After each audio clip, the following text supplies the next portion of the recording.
À 63 ans, Simone Signoret n'avait plus besoin de plaire. Elle n'avait plus besoin de séduire, ni de convaincre, ni même de faire oublier ses silences.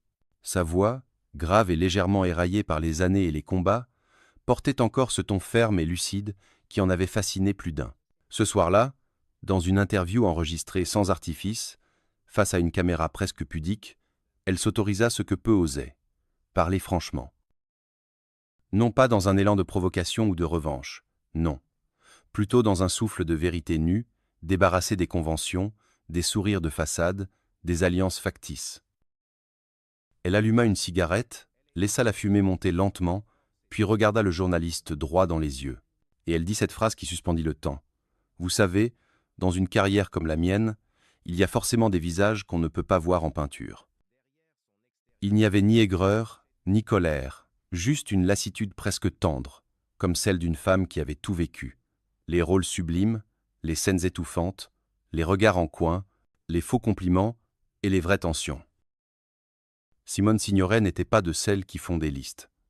Mais ce jour-là, elle le fit. 5 noms. 5 artistes avec qui le lien n'avait jamais pris, malgré les sourires publics, malgré les accolades imposées, malgré le professionnalisme de façade. Elle ne les détestait pas, c'eût été trop simple. Non, elle ne pouvait pas les voir en peinture. Et derrière chaque nom, il y avait une histoire. Un tournage crispé, un regard blessant, une divergence irréconciliable. Aujourd'hui, nous allons entr'ouvrir cette boîte scellée. Et si ces aveux tardifs révélaient davantage sur elle que sur eux? Numéro 1. Jeanne Moreau. Il y avait dans les yeux de Simone Signoret une lueur particulière lorsqu'on prononçait le nom de Jeanne Moreau. Ce n'était pas une étincelle de colère, ni une ombre de jalousie. C'était plus subtil, plus complexe. Un mélange d'agacement retenu, de lassitude et d'une forme de mélancolie étrange, comme si ce nom évoquait moins une personne qu'un malentendu persistant. Leur carrière s'était croisée comme 2 lignes droites lancées à pleine vitesse, chacune dans sa trajectoire. L'une était la voix de la conscience, l'icône d'un cinéma ancré dans le social, dans le réel, dans le politique. L'autre, la muse d'une nouvelle vague qui voulait tout déconstruire, tout réinventer, à commencer par les figures féminines elles-mêmes. Jeanne Moreau fascinait les jeunes cinéastes par sa liberté sauvage, par cette manière de jouer en échappant à la technique, comme si elle inventait les dialogues en même temps que les émotions. Simone Signoret, elle, incarnait la maîtrise. Une réplique était pesée, modelée, offerte comme une vérité grave. Les comparer étaient absurdes. Et pourtant, toute une époque s'en délectait. Dans les colonnes des revues de cinéma, sur les plateaux de télévision, dans les dîners entre critiques, on les opposait comme on oppose la nuit et le jour. L'énigmatique Moreau contre la militante Signoret. L'errance poétique contre la présence ancrée. Cette mise en compétition tacite empoisonna lentement ce qui aurait pu n'être qu'un simple respect mutuel. Leur première vraie rencontre fut glaciale. C'était à Cannes, en 1960. Simone accompagnait Montand pour la présentation d'un film, Jeanne était là pour Ascenseur pour l'échafaud. Un cocktail les réunit en haut d'un palace, vue sur la mer, champagne à la main. Elles échangèrent quelques mots. Des banalités. Mais Simone sentit tout de suite que quelque chose clochait. Jeanne était distante, presque condescendante. Elle parlait comme si elle répondait à une interview, les yeux ailleurs, comme si la présence de Simone l'ennuyait ou la dérangeait. Plus tard, lorsqu'un réalisateur ambitieux proposa un film réunissant les 2 actrices, l'idée fit frémir les producteurs. 2 monstres sacrés à l'écran, 2 tempéraments explosifs. Simone accepta, avec professionnalisme, mais sans enthousiasme. Jeanne, dit-on, posa ses conditions. Pas trop de scènes communes, pas de promo conjointe. Le tournage fut un exercice d'équilibriste. Sur le plateau, elles se saluaient brièvement, évitaient les regards, les échanges. Dans une scène cruciale, une confrontation entre leurs personnages, le réalisateur tenta plusieurs versions. Jeanne improvisait, cassait les rythmes, lâchait des répliques inattendues. Simone, agacée, lui dit un jour, entre 2 prises, « Tu sais, parfois, le texte est mieux que ce qu'on invente. » Jeanne la fixa sans répondre, puis tourna les talons. La tension était palpable, même les techniciens la ressentaient. Un chef opérateur raconta plus tard qu'il réglait ses lumières différemment selon laquelle des 2 actrices était présente, tant l'atmosphère changeait du tout au tout. Pas de cris, pas d'insultes, mais un froid qui rendait l'air presque irrespirable. Lorsque le film sortit, la presse salua la puissance dramatique de leurs échanges, ignorant que cette tension venait moins du jeu que de la réalité brute. Elles refusèrent toutes deux de faire la tournée promotionnelle ensemble. Et à partir de là, plus jamais elles ne se retrouvèrent sur un même générique. Des années plus tard, lorsqu'on interrogea Simone sur sa relation avec Jeanne Moreau, elle répondit simplement « C'est une très grande actrice, c'est tout ce que j'ai à dire. » Un compliment sec, sans chaleur, comme une phrase trop polie pour être sincère. Pour elle, Jeanne représentait moins une ennemie qu'un mirage frustrant. Une actrice qu'on lui avait constamment opposée, sans qu'aucune des deux n'en ait vraiment eu le choix. Deux femmes de pouvoir dans un milieu qui n'aimait pas en voir plus d'une à la fois. Et l'image qui reste, c'est celle de deux comètes passant dans le ciel du cinéma français, brillantes, puissantes, mais dont les trajectoires ne se croiseront jamais plus.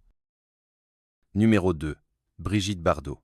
Il y a des êtres qu'on admire de loin, mais dont la lumière devient insupportable lorsqu'on s'en approche. Pour Simone Signoret, Brigitte Bardot faisait partie de cela. Non pas qu'elle l'enviait. Ce serait une erreur de le croire. Mais elle ne comprenait pas. Elle ne comprenait pas comment une société, un public, un monde entier pouvait à ce point s'incliner devant une créature qui semblait ignorer jusqu'à la notion même de profondeur. Lorsque Bardot explosa à l'écran avec Et Dieu, créa la femme, Simone était déjà une actrice reconnue, applaudie dans Casque d'or, respectée pour ses rôles tragiques, ses engagements, son intelligence rare. Elle regarda ce phénomène grandissant avec une distance perplexe, presque scientifique. Elle voyait les files d'admirateurs, les unes de magazines, l'aura sulfureuse qui entourait Bardot, et elle se demandait ce que cela disait du monde. La première fois qu'elles se rencontrèrent, c'était dans un studio de télévision, à la fin des années 50. Bardot venait de chanter un air léger, accompagné de quelques musiciens. Simone, invitée pour un entretien politique, croisait son chemin en coulisses. La différence était saisissante.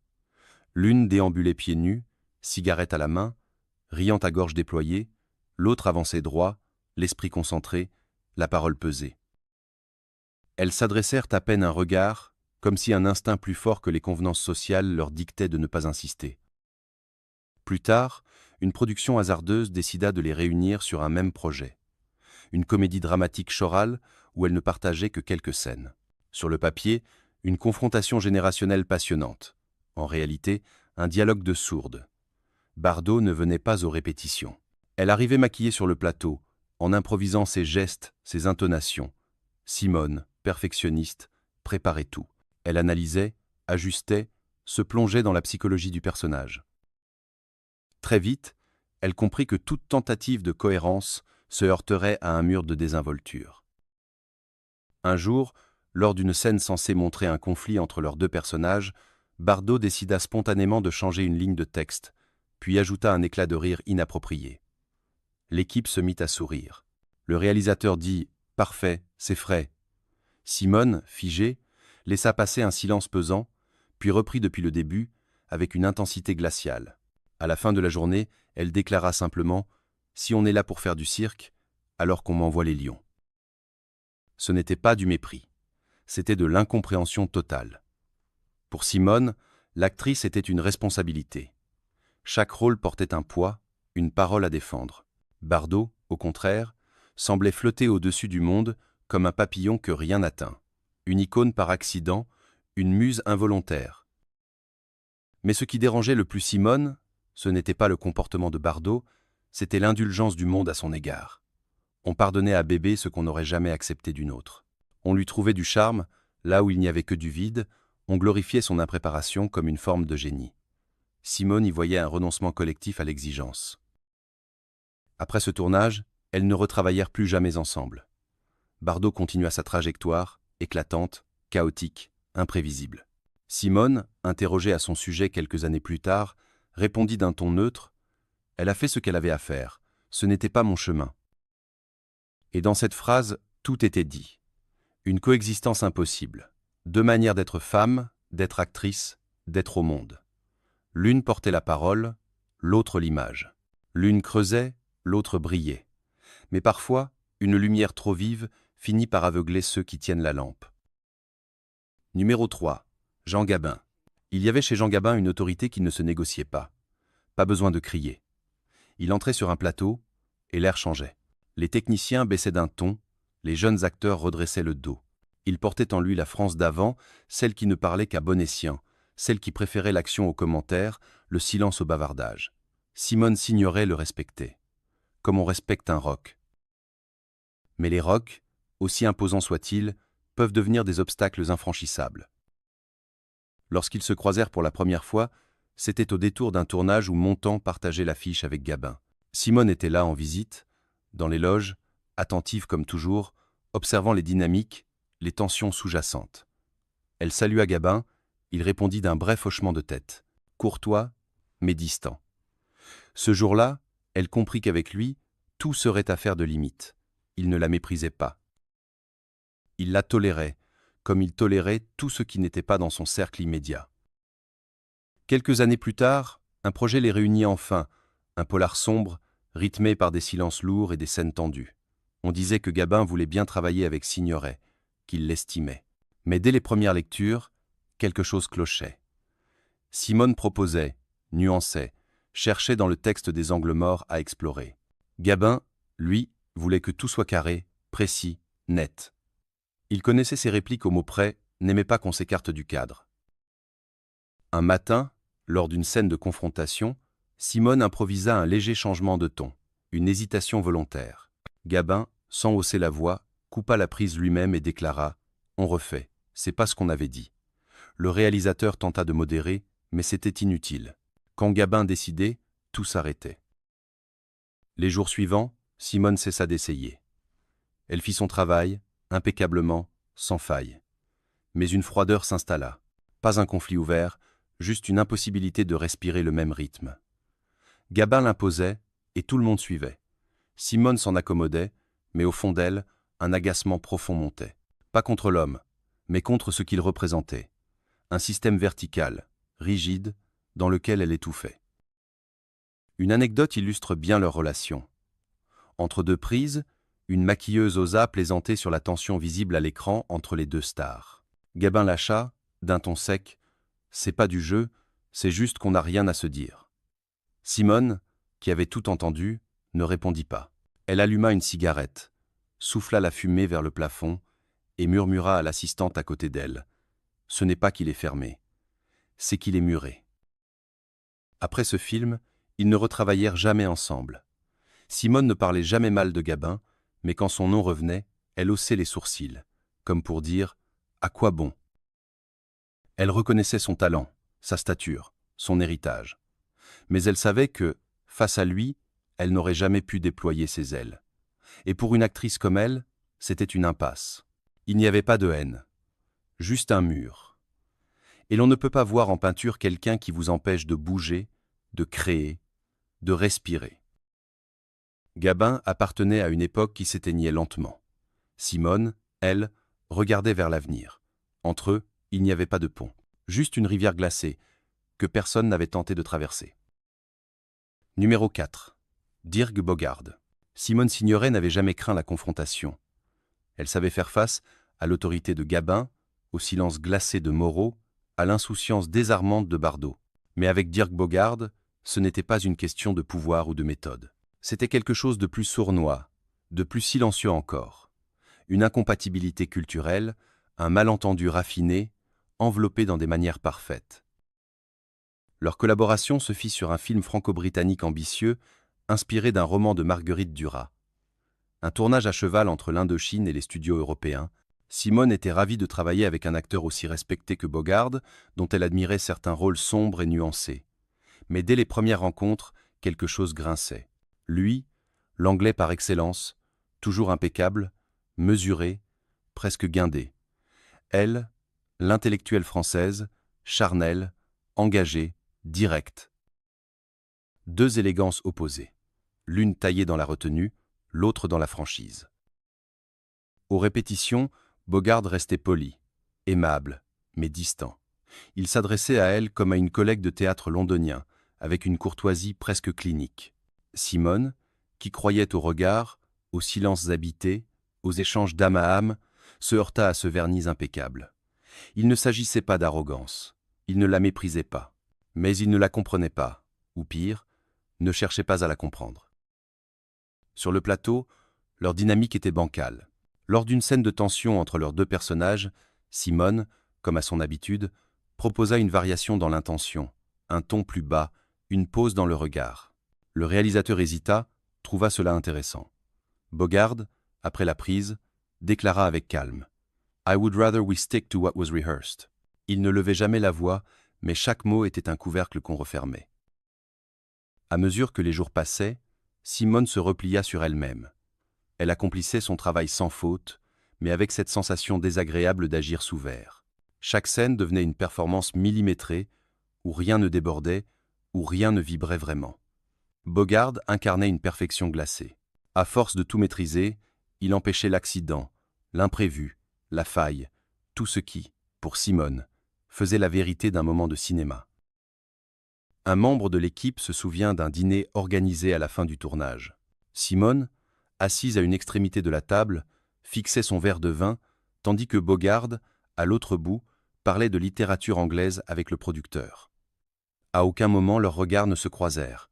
Ce soir-là, elle déclara à voix basse, presque pour elle-même, « Il est parfait, c'est ce qui le rend inaccessible ». Il n'y eut pas de dispute, pas de rupture, simplement la prise de conscience que certains acteurs ne jouent pas le même jeu. Bogard venait d'un théâtre de contrôle. Simone appartenait à un cinéma de vérité nue. Il n'y avait pas de pont entre ces deux rives.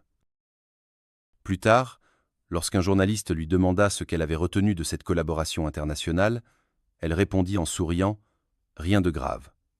C'était comme tourner avec un miroir propre.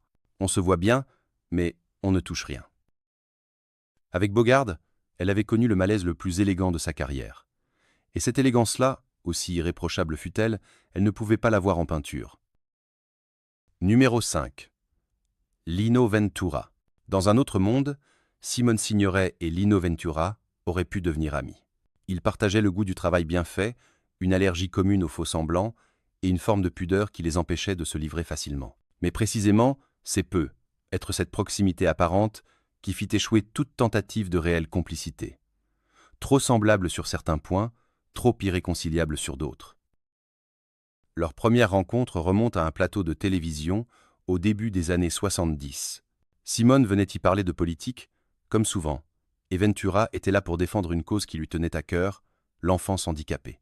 Ils s'étaient salués avec chaleur, avaient échangé quelques mots sur la nécessité de s'engager, sur la fatigue aussi de toujours devoir être à la hauteur.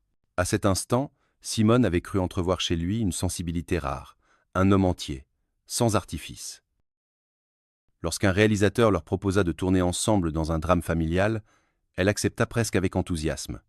Ventura aussi. Le projet était fort, dense, les rôles exigeants, mais dès les premières lectures, des tensions silencieuses émergèrent. Lino Ventura avait une manière très rigide de préparer ses scènes. Il n'aimait pas qu'on improvise, qu'on cherche encore sur le plateau. Il considérait que tout devait être verrouillé à l'avance, comme un plan de bataille. Simone, elle, laissait toujours une marge au doute, à la fragilité de l'instant. Elle aimait creuser jusqu'à la dernière minute, remettre en question, déséquilibrer. Au début du tournage, leurs méthodes coexistaient. Mais à mi-parcours, une scène bascula tout. Il s'agissait d'un échange tendu entre leurs deux personnages, un moment charnière. Simone proposa de changer légèrement l'ordre de deux répliques pour en renforcer l'impact émotionnel. Ventura refusa net, pas méchamment, mais avec une fermeté sans appel. « C'est pas comme ça qu'on a répété. » Elle tenta d'expliquer, de discuter. Il coupa court. « On n'improvise pas la discipline. » Cette phrase, lancée sans animosité, claqua comme une gifle. Simone se referma. Ce jour-là, elle comprit que ce qui les séparait n'était pas la méthode, mais la vision même du métier. Pour Ventura, jouer, c'était respecter un cadre. Pour elle, c'était chercher l'inattendu. À partir de là, leur scène devint mécanique. Parfaite à l'image, froide à l'intérieur. Les techniciens racontent que les rares échanges entre les prises étaient limités à des « bonjour »,« à demain », et que même ces formules polies semblaient trop lourdes à porter. L'atmosphère était figée, pas hostile, figée. Le dernier jour de tournage, Ventura lui serra la main longuement. Il la regarda droit dans les yeux et dit simplement « Merci pour le respect ». Simone hocha la tête, répondit « Et pour le silence ». Ils ne se revirent jamais.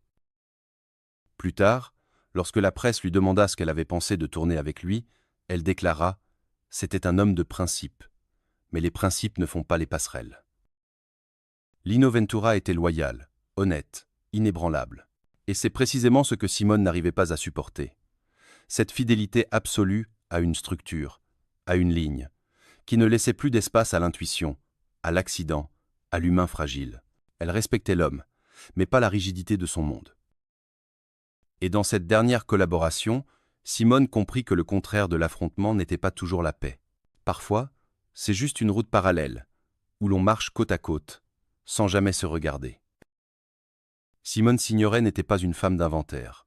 Elle n'avait jamais fait la liste de ses victoires, ni celle de ses regrets. Mais ce jour-là, à 63 ans, dans cette interview presque volée au temps, elle avait accepté de mettre des mots sur des silences. 5 noms, 5 artistes. 5 histoires sans drame éclatant, sans gifles ni cris, juste des fêlures, des rendez-vous manqués, des distances qui n'ont jamais pu être comblées. Elle ne les méprisait pas, elle ne les condamnait pas. Elle constatait, simplement. Avec la sagesse mélancolique de ceux qui savent que certaines rencontres ne se font jamais vraiment, même quand les corps partagent l'écran, même quand les regards se croisent devant la caméra. Car au fond, c'était bien plus qu'une question de caractère ou de méthode. C'était une question d'univers, de langage, de rythme intérieur. Certains vous élèvent, d'autres vous figent. Certains vous inspirent, d'autres vous enferment. Et Simone, avec son instinct de comédienne libre, refusait d'être contenue, même au nom du respect. Cette confession tardive, loin d'être une vengeance, résonnait comme une libération. Elle avait vécu, aimé, joué, résisté. Elle avait connu l'exaltation des grandes amitiés artistiques, mais aussi la solitude des tournages froids. Elle avait tout donné, sans tricher. Et peut être que, dans cette lucidité finale, elle nous livrait la plus belle preuve de fidélité, celle envers elle-même. Quand la caméra s'éteignit, ce soir-là, elle n'ajouta rien. Elle écrasa sa cigarette, remit son manteau, et sortit dans la nuit parisienne sans se retourner, comme si tout avait été dit, comme si elle venait, enfin, de poser les derniers mots d'un chapitre longtemps resté en suspens.